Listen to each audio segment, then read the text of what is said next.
সুপ্রভাত বন্ধুরা, কেমন আছো সবাই? আশা করি সবাই খুব ভালো আছো। আমি সকাল সকাল রেডি হয়ে পড়েছি। আজকে একদম কাজের ছুটি। আজকে যাচ্ছি ঘুরতে। আর আজকে যাচ্ছি একটা অনুষ্ঠান বাড়িতে। এদিকে বড়মশাই রেডি হচ্ছে, বাবু এদিকে রেডি হয়ে গেছে। আর এখন আমরা বেরিয়েও পড়েছি। আমি যেখানে যাচ্ছি সেটা হচ্ছে আমার মাসির বাড়ি। তোমাদের এর আগেও দেখিয়েছিলাম যখন আমার দিদা মারা গেছিলো। আমার মাসি পেঁপে খেতে খুব ভালোবাসে। মাসির জন্য একটা পেঁপে নিয়েছি আর মিষ্টি নিয়েছি। তারপর আমরা দেখো ব্রেকফাস্ট করতে বসেছি। তারপর আবার রওনা হলাম মাসির বাড়িতে যাওয়ার জন্য। তো আজকে যাচ্ছি আমার মাসির যে বড় মেয়ে, যে আজকে বর্তমানে আর বেঁচে নেই, আমাদের বড়দি, তার মেয়ের মেয়ে হয়েছে। তার আজকে অন্নপ্রাশন। মানে সম্পর্কে কিন্তু আমি দিদা।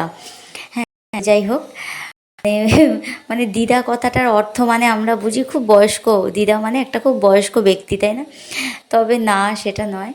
মানে সম্পর্কের খাতিরে, মানে কি বলবো, দিদা হয়ে গেছি। তো এইখানে দেখো সুন্দর করে খাবার দাবার কিন্তু গুছানো হয়ে গেছে। তো এখনই বাচ্চাটাকে কিন্তু খেতে দেওয়া হবে। আর আমি কি নিয়ে গেছি তোমাদের সাথে শেয়ার করতেই আমার মনে নেই বাড়ির থেকে যে আমি শেয়ার করব। তো আমি দুটো জামা নিয়ে গেছিলাম। আর একটা জামা তোমাদেরকে আমি দেখাবো, যেটা এখন যেটা পরে খাবে সেটা নয়, এরপর ওকে আবার আর একটা জামা পরানো হবে, ওটা আমি দিয়েছি। আর আরেকটা জামা আমার ভিডিও করতেই মনে নেই, দেখাতেই মনে নেই। তো যাই হোক, এই জামাটা আমার মাসিরাই দিয়েছে, যেটা পরিয়েও এখন খাবে।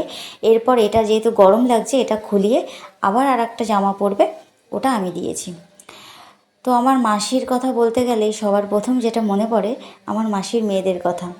একটা মেয়ে যদি চায়, সে যদি মনে করে যে না আমি সংসার করব না, আমি সমস্ত দিক থেকে নিজেকে সরিয়ে নিয়ে শুধুমাত্র আমার একটাই উদ্দেশ্য থাকবে, আমি আমার বাবা মাকে ভালো রাখবো আর নিজের উপার্জন করে, তাহলে সত্যি সেই মেয়েটা কিন্তু সেটা পারে।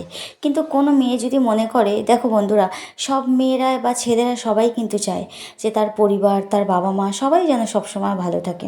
কিন্তু পরিস্থিতির চাপে কখনো সব কিছু সেরকমভাবে হ্যান্ডেল কিন্তু করা যায় না।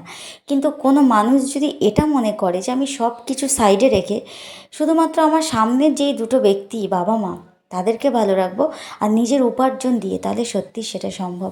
কারণ ভালো তো রাখতে সবাই চায়, কিন্তু সত্যি সেইভাবে কিন্তু নিজের জীবনটাকেও নির্ধারিত করতে হয়, তাহলেই সেটা মানে লক্ষ্যটা সঠিক হয়।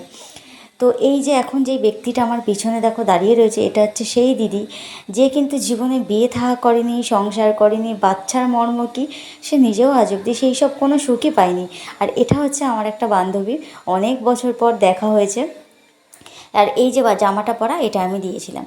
তো যেই দিদিকে দেখালাম, ও কিন্তু কাজ করে আমার মাসি মেশোকে ভালো রাখার চেষ্টা করে। শুধু ও নয়, আরও দুজন আছে, তারাও। Next video